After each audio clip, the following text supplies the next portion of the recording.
Cooking वाले disappoint हो रहे हैं। మేము మైనార్టీ రెసిడెన్షియల్ స్కూల్ నుండి వచ్చామండి. ఇది నాన్ టీచింగ్ అవుట్సోర్సింగ్ ఎంప్లాయీస్. మేము గత 4 నెలల నుంచి ప్రజావాణికి తిరుగుతూ ఉన్నాము. చిన్నారెడ్డి గారు లెటర్ కూడా రాశారు. ఆయిషా మేడం చెప్పడం జరిగింది. సార్ కూడా సానుకూలంగా స్పందించారు. ఆయిషా మేడం గారు ట్రాన్స్ఫర్ అయిపోయారు. ఇప్పుడు కొత్త సెక్రటరీ గారు వచ్చారు, మన తస్వీర్ ఇక్బాల్ గారు. సార్ కూడా మంచిగానే స్పందించారు ESIPF గురించి.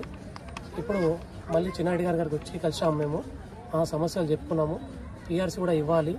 మరి ఇంట్లో హౌస్ కీపింగ్, కుకింగ్ స్టాఫ్ ఉంది, సెక్యూరిటీ గార్డ్స్ ఉన్నారు, ఎలక్ట్రీషియన్స్ అంటే PCE వాళ్ళు ఉన్నారు. మరి ఇంతమంది మేము ఈ సమస్యను ముందుకు తీసుకెళ్తా ఉన్నాము. మరి మా కడుపులో కొట్టవలసిన అవసరం ఏమున్నది? డైలీ వేజ్ లేబర్ కింద పడేశారు మమ్మల్ని. ప్రతిసారి మాకు 11వ తారీఖు శాలరీ వచ్చేది, ఏది ఏజెన్సీ ద్వారా. ఇప్పుడు 2 నెలలు అయిందండి, మాకు జీతాలు లేవు. ఇప్పుడు ఈ ప్రభుత్వం చేయడం కాదు, ఇక్కడ ఒక అధికారి పోయిన సెక్రటరీ ఆయిషా మేడం గారి తప్పుదామ వల్లనే ఇది జరిగింది. మమ్మల్ని డైలీ వేస్గా చేశారు ఆమె.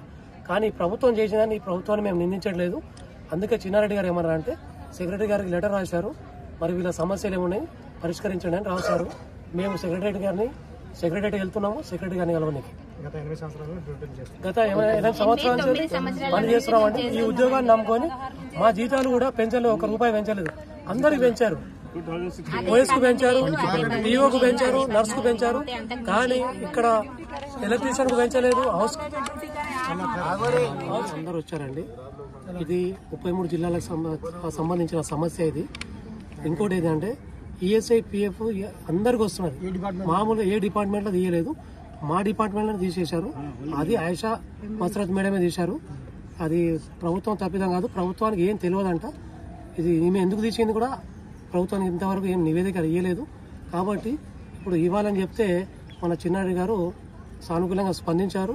ఇది రాష్ట్ర వ్యాప్తంగా జరుగుతున్నటువంటి ఆందోళన. ఇది అందరిది. 4000 కుటుంబాలు ఇలా రోడ్డున పడ్డాయి. ఈ సమస్య ఈ ఒక్కరిది కాదు, ఇది మైనార్టీ రెసిడెన్షియల్ స్కూల్ సమస్య, అన్ని జిల్లాల సమస్య అండి. ఇది అన్ని స్కూల్ కాలేజీల సమస్య ఇది.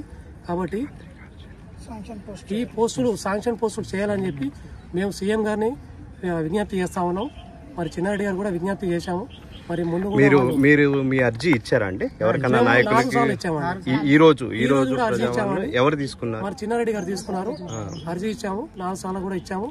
ఇప్పుడు ఇదే అర్జీ చిన్నారెడ్డి గారు దీని మీద రాశారు. సెక్రటరీ గారిని వెళ్ళి కలవండి అని చెప్పారు. అందుకే సెక్రటరీ వెళ్తున్నాము. తస్వీర్ ఇక్బాల్ గారు మా సెక్రటరీ గారు, ఆయనను కలిసి మరి ఆయన ఏం చెప్తారో దాని విధంగా మరి ముందు మేము స్పందిస్తామండి.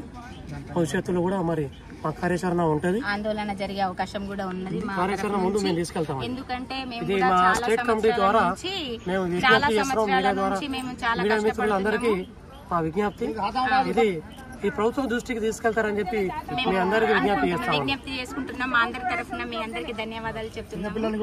జై తెలంగాణ, జై Telangana. Non teaching employees union, non teaching employees union, minority residential school non teaching employees union.